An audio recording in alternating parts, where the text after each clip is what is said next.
welcome back to the Cities in Town. We're all staying safe and well. Another Pepsi 11 as we go to Villa Park. Yes, we got absolutely battered there last season, if you remember, and we were a pretty half-decent team then, weren't we? So let's see what's going on with this one. 21st of December, soon be Christmas, guys. Merry Christmas if I forget to say that later.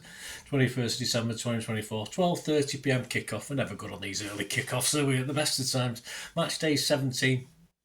I'm recording this on the 18th of December, so as far as injuries and stuff is concerned, as the information as I've got looking a couple of hours ago, so we'll see who's sort of coming back from injury. Probably no one, actually. We'll check out Villa, see how they've been going on this season, and of course I'll try and pick, and the idea of this is to pick a Pepsi 11, of course, so let me know your thoughts as well, what your 11 would be, etc. And score predictions, of course. We've got Andy Morrison's score prediction. And mine, yes, we're very different this week. Yes, this is on TNT. Please check out my City 130 Villa special. It celebrates, of course, City's 130 years plus of existence from 1894-95 to this season. So check that out, guys, if you get a chance. There'll be links on screen or in the comments below. Right, our record at Villa, not great. We played 82 times. Won 20, drawn 25, lost 37, so that's quite a big chunk. And we scored 97 and let in 136. But that's history. How are Emery's boys doing at this point in time? Well, on the 27th of May 2024, Emery extended his contract until 2029. And it's fair to say the owners and fans are pretty happy with Villa's progression so far. They sit 6, just 2 points behind us. They also sit 5th, comfortable in the top 8 for the UEFA Champions League. We'd kill for that, wouldn't we? Round of 16 spots, and they will be, seeded. They've got an away trip to Monaco and a home tie with Celtic to come. They will be confident in that top 8 finish, which will be good for them. We'll just be glad to get through, won't we, one way or the other. The last 6 Premier League games have been a bit inconsistent.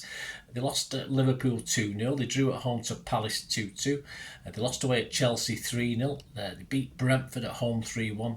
They beat Southampton 1-0 at home, and then they lost to Forest away 2-1. So a little bit up and down, a little bit of inconsistency. But Emery has been fortunate with a short injury list so far.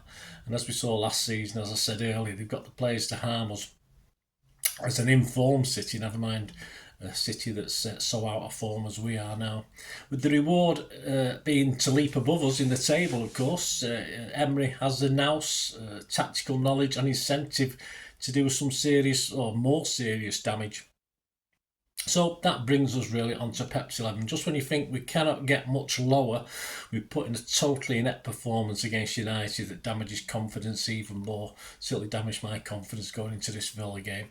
The team and squad against United: Edison, Walker, Diaz, Gvardiol, Gundo, Silva, Doku, De Bruyne, Foden, Nunes and Haaland. On the bench: Ortega, Stones, Kovacic, Grealish, Savi, Simpson, Pusey, O'Reilly, McAtee and Mubama. Anyone not in the squad due back? Nope, don't think so.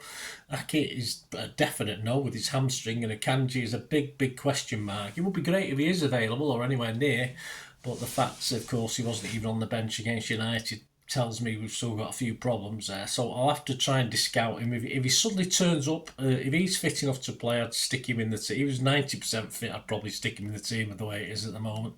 So what questions need answering after that Derby defeat of the guys who did feature? Edison, Ortega, that's going to be a big one, isn't it? Though I had my doubts over Edison against United. They were mainly just me. Not many people had a go at him, although most people, like myself, thought Ortega would start that game anyway. And if Edison started against United, I can't particularly see him losing his spot for this one, but we'll have to see on that one. I'm a bit on the fence. Lewis will show the return of that starting 11 if fit. I can only foresee question marks over Doku and Nunes. Kovacic got minutes. Is he ready for a start? Stones even less minutes. Surely he's not ready for a start just yet. Savi is the like for like with Doku, of course, if we consider Doku didn't quite do or hit the mark against United and Pep goes that way. Nunes' errors may put him on the naughty step if Pep has other options. Otherwise, don't play him in defence. That's another option. Pep may consider Grealish, but again, he's been a bit wary of playing him against Villa. Of course, with the old links, he'd rather bring him on with 10 minutes to go as a sub and get the Villa fans up for it again. But hey, that's just Pep. So I'm not too sure whether we'll start this one. So there are a few ifs and wherefores, even though we've got a fairly depleted squad. I still think this is a tentative start 11. I got 8 against United. I would be happy with 8 or 9 for this one as well. But really with our squad, if you don't get 8, I mean, I may as well jack it in. But you know me, we'll always have a go, won't we? So let me know what your thoughts are. This is my starting 11. The first one's Edison or Ortega. As I said, I'm on the fence with this one. I'm going to go Edison, but no surprise if he doesn't. Walker, Diaz, Gvardiol, Lewis. Have we got much option? He's not going to play the young lads. He's not going to play Simpson, Pusey. I dread to think that he'd play sort of Walker as a centre-back and mess around that way. So that's all we've got available, really, isn't it? Walker, Diaz, Gvardiol and Lewis. In the middle, it's got if Kovacic is okay now, I'm taking a risk. I'll stick Kovacic, Bernardo and KDB in the middle. And up front, I'll do a straight swap for Doku. Savvy might get another chance. Foden and Haaland, yes, sort of ignoring people like Nunes, of course. So that's my 11. Edison, Walker, Diaz, Gvardiol, Lewis, Kovacic, Bernardo, KDB, Savic, Foden and Haaland. Let me know your thoughts, guys. It's all opinions, isn't it? And as I say, it's really difficult, as I say, with players perhaps playing not fully fit, etc., to know that everything's okay. And as I said, I'm recording this 3 days before the game, so there may be changes. Predictions, yeah, Andy Morrison, yeah, again, don't forget he did this 3 or 4 weeks ago. He said, if we have a clean bill of health, I'm going to be positive. Well, good on you, Andy. And say we'll go to Villa Park and claim all 3 points. That's what we want, Andy. Well done. It was probably our worst performance of last season, it was. And I think we'll be keen to put that right. We will. Are we able to do it? That's the problem. Moz's prediction for this, Villa 0, City 2. City clean sheet, Andy. I'll have a pint or whatever you're on. Get 12 to 1 on average on that one. I just wish he was as confident as Andy. Would he be as confident if he'd known the results over the last 2 or 3 games, which he wouldn't have known when he did his predictions because he has to do them a month in advance? I don't think so. I can't see us getting anything. And for the second time this season, probably for the second time for many seasons, I'm going to predict a defeat for City. I'm going to go 3-1 for Villa. You get 22 to 1 on that. But if we draw or win, I'll be cock a hoop, I think the old saying is. What other odds have we got? Well, other odds at the 16th of December 2024 when I looked at the bookies. To win the league, Liverpool are firm 8 to 11 on favourites. Chelsea are now 7 to 2 second favourites. Arsenal are 4 to 1 third favourites. And very soon I'll be doing City top 4 betting prices because City to win the Premier League now stand at 14 to 1. So it's getting a bit silly now. So by the next one I might be doing City to get top 4, see what those odds are like. Most popular scorelines, 1-1 is 7-1, 7 to 1. A 2-1 City win is 8 to 1, and a 1-0 City win is 10 to 1. The nearest you can get on a Villa win, or the lowest price, is a 2-1 Villa win at 11 to 1.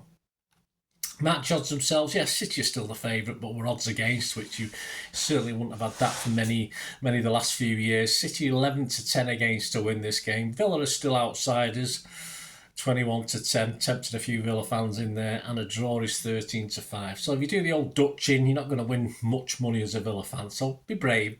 And if you're a City fan and you like to bet on City, you don't get many chances of betting odds against at the moment. You might do it a few months' time, but not at the moment.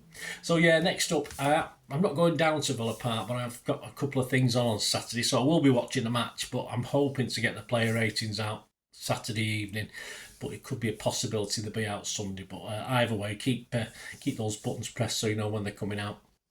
So I'll try for Saturday. Of course, the story of the game will be out a day after the player ratings. So please check those out. And yes, they'll be very soon with Boxing Day, not long after, 5 days. Christmas has been and gone. Merry Christmas, I better say it again before I forget. Pepsi 11 for the visit of Everton, of course, to the Etihad on Boxing Day. And we'll do there's a City 130 special due out for that as well, so please enjoy if you watch it. And yes, if you like what I try and do, guys, please stay tuned. I'll give you all my socials and ways. If you do like what I try and do on the channel, you can help support me. I'll give you ways of doing that. I hope you enjoyed the feature, and yeah, if you can support me through the subscription, if you can subscribe, guys, that'd be wonderful if you've not already done so.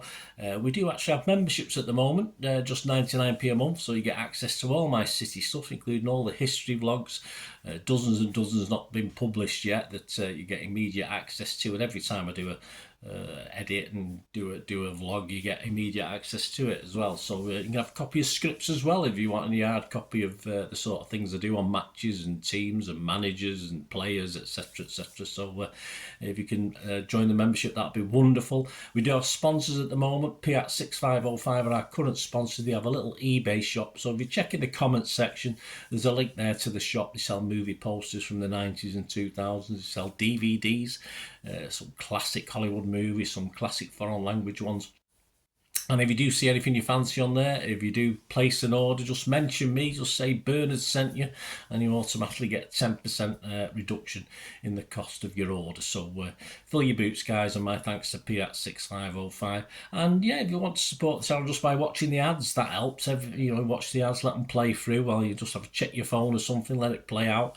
And of course, if you follow any of the links, that always works as well. If you follow a link to one of the ads and you fancy something, I've done it myself. I've followed a link and actually purchased something from another organisation. But it can happen. It can happen. Not all ads are stuff you're not interested in. And of course, if you can give us a like, guys, that would be absolutely fantastic. All likes are much appreciated. Anyway, thanks for watching.